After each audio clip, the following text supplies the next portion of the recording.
Hello everyone and welcome back to my channel Edmond Mindaros, and for today's quick tutorial, and I'm going to show you guys on how to manually update a driver using the INF file on your Windows computer.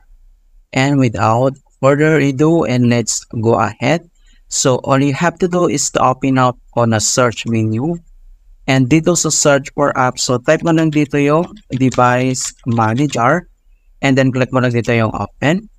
And dito sa device managers, so ang next step ay kailangan mo lang i-locate whatever driver you want to update. Okay? So select ka lang dito kung anong driver yung gusto mo i-update.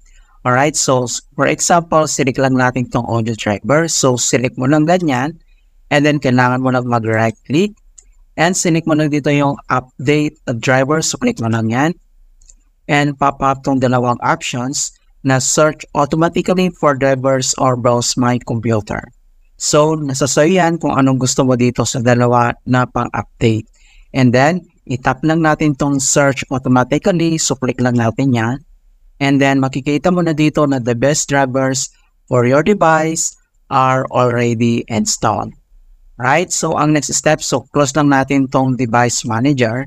And dito lang sa start menu at kailangan lang natin mag-restart. Okay, so click mo lang yan. Alright, so ganoon na po kasimple on how to manually install a driver using a .inf in Windows 10 or Windows 11. And please don't forget to like this video, subscribe to my channel for more quantity content. Thank you guys and see you in my next tutorial.